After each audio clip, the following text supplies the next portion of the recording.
This podcast is brought to you by India Knowledge at Wharton. Please visit knowledge.wharton.upenn.edu/India for more information.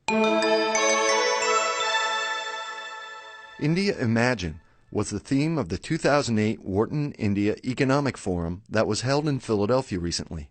The day-long event attracted several leaders including APJ Abdul Kalam, former President of India, as well as CEOs of Indian companies, nonprofit groups, consulting, and private equity firms. India Knowledge at Wharton brings you one-on-one conversations with these leaders. Today we are honored to have the former President of India, President APJ Abdul Kalam, to speak with us. President Kalam, thank you so much for joining us today. I am happy to be with Wharton, yes. Since our publication is called Knowledge at Wharton, I wonder if you could tell us something about knowledge. Well, I designed a four-line poem-like thing called creativity. I would have made at least million children to repeat it, okay? Million children repeat, I will say, and they will repeat it. So I am going to say a few words about creativity. Learning gives creativity. Creativity leads to thinking. Thinking provides knowledge. Knowledge makes you great. So I am very happy. Wharton, you are thinking of knowledge at Wharton. It's a beautiful idea. My greetings to all of you. I wonder if you could start by talking about your past. You were born in Rameshwaram in 1931. What are the biggest differences you see between India as it was then and India today? Well, I have orbited around the sun 76 times. You know what it means? You're 76 years old. Correctly you said it. So, in that 76 period, I have seen, and when I was a young boy, the Second World War coming into an end. And then I saw the effect of war and injuries, healing. I saw India attaining the freedom 1915 when I was a schoolboy. I saw 1947. August 15, 1947, India achieving its freedom. It was a great, happy moment. I have seen the economic ascent phase in India 1991, 92. Ascent phase started. Till then we had a lot of difficulties. I have worked with visionaries like Professor Vikram Sarabhai and Satish Dhawan, Dr. Brahm Prakash. I have seen a green revolution. I have seen white revolution, I have seen telecom revolution, and growth of ICT, that is information communication technology. And I was involved in India's space program. It is one of our most successful program in the country. And self-sufficiency in the strategic weaponry. You just spoke about your involvement with India's rocket program. In fact, I know that you were also very involved with India's missile program and that you earned the nickname the Missile Man of India. Could you please tell us about that experience and what were the main lessons you learned? Well, it is like this. I worked to Indian Space Research Organization for about 20 years.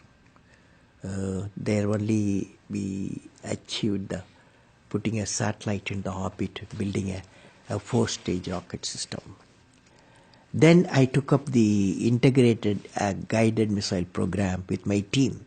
I means the team.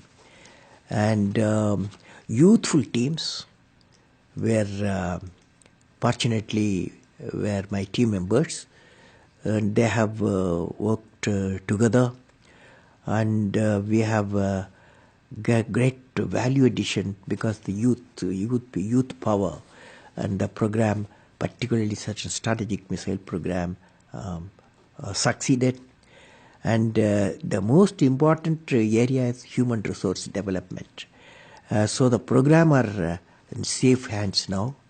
I learned one of the important thing in these programs, both space program, missile program, we should know how to handle not only how to handle success, how to handle the failures. Particularly you are in the management environment, Wharton. I want the young people to understand how to manage the failure. Because any task you do, you have to come across problem. Problem should not become the captain of the individual or the project chief. And the project chief should become the captain of the problems and defeat the problem and succeed. So this is what I have learned. You played a key role in India's nuclear program in 1998. Could you tell us a little bit about that?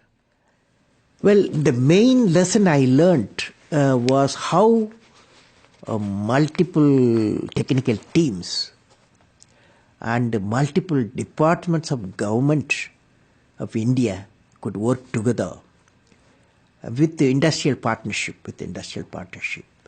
That is a unique thing. How many people many teams can work together, get things done as a national need. This is it's a big experience I gained. You are known to be a deeply spiritual person. Have you ever felt guilty or conflicted about developing nuclear weapons? Why or why not? I realized that for my country's development, peace is essential. Peace comes out of strength. Strength respects the strength. Peace, that is how weaponized missiles were born. So the only strength you need, minimum strength to keep the nation peaceful, and so that you can enter into the necessary developmental missions. That's how I look at it. How did you come to become India's president? What leadership qualities do you think are needed to lead a country that is so huge, so complex, and so chaotic? Well, I won't say chaotic. The type of order comes out of disorder, okay? This is what's happening now. I was elected as a president of India 2002-2007 through a well-structured election process. Now, the leader, not only to become the president, you need to give any political leadership or technological leadership. You have to have 6 traits one leader should have. And what are the 6 traits? Number 1, leader must have a vision. Without a vision, he will not be a leader, he or she. So leader must have a vision. The second one, leader must be able to travel into an unexplored path. Normally tendency to travel the, well laid out path. But the leader, he takes a path of untraveled path. Third thing, leader must know how to manage success, most importantly the failure. Any mission he does or she does, so he has to go through some failure. They should know how to manage the failures. Could you give us an example from your own experience about managing failure? Well, my own experience like this, 1973, I became the project director for satellite launch vehicle program, SLV-3. It is called, to put a Rohini satellite in the orbit by 1980. When the management structure I was given, money I was given, and then human power I was given, only they said by 1980 you must put the satellite in the orbit, making a rocket. So thousands of people worked for that, say a scientific technical team. So when the time came, 1979, I think it's in August, we launched, I was in the mission director, project director. I was the control center. I was the mission director. We handed over to the computer to do the process of checking the launch vehicle T minus 4 minutes and launch it. After 1 minute in the computer, checkered computer put a hold. For some reasons, they said a display was there. It said some component is not doing well, control component. My experts told me, I have always behind me 4 or 5 experts will be there. And they quickly calculated in computer. They told me, don't worry, there is a lot of reserve fuel is there. We will succeed. So I bypassed the computer. I went on manual, launched the rocket system. Okay, and it's a 4-stage rocket system. First stage worked beautifully. As soon as the second stage separated, it got into trouble. Instead of satellite going in the orbit, the whole rocket system went into Bay of Bengal. Okay, so it was a big failure. So that day, Indian Space Research Organization Chief, Professor Satish Dhawan, there's a press conference. 7 o'clock we launched. 7:45 there's a press conference. The whole world press is there in Sririkota at launch base. So I still remember the chairman of the organization, the leader of the organization, taking the press conference. I was by his side. He said, we have failed. First time we tried to attempted, and this failure really makes us to believe we have to give more technological support my team, and they worked very hard. Definitely in a year they will succeed. So I was a mission director, I was a project director. I am responsible for the failure. And he took the responsibility of failure as a chairman of the organization and the leader of the organization. Next year, 1980, July, we succeeded. The whole nation was jubilant. There was a press conference. Professor Satish Dhawan told me, you go and take the press conference. Okay? The message is, when the failure occurred, the leader of the organization owned the leader of failure. When the success came, he gave to his team. That the best management principle I have not learned previously. Any books have not taught me. I learned from that experience. Okay? That's a beautiful story. Thank you very much for sharing that. Next one, 4th point, leader must have courage to take decision. That's our problem today throughout the world. Leader must have a courage to take decision. 5th one, leader should have a nobility in management. I mean, nobility in management, a big question mark. So I believe leader should have a nobility in management. Every action of the leader should be transparent. You know what I mean? Leader should work with integrity and succeed with integrity. Leader should work with integrity and succeed with integrity. And I believe President, since you asked the question, has to be continuously in touch with the people. Rashtrapati Bhavan, where I was there, became a People's Bhavan. Instead of Rashtrapati Bhavan, it becomes People's Bhavan. And also I travel into the whole state, cutting across hill, deserts and sea. I was in touch with millions and millions of people. You had a vision for India in 2020. It was that gradually the differences between the countryside and the cities would disappear. Could you please explain your concept of the Pura and how that leads to this transformation? I'm glad you have studied my website, and I have explained the Pura concept in the keynote address. I'm going to do it today. Briefly, Pura is about giving a cluster of villages physical, electronic and knowledge connectivity so that the economic connectivity can emerge. We planned about 7,000 Puras for the whole nations, and it called Hill Pura, Coastal Pura, and Plainpura. And this, we believe this system, the Pura system, will bring the economic connectivity.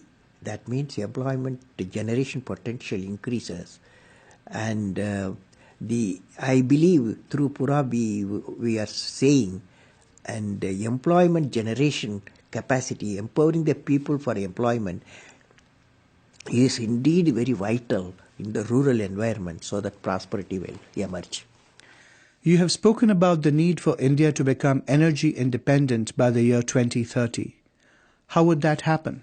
Today all our fossil fuel dominating the energy sector throughout the world.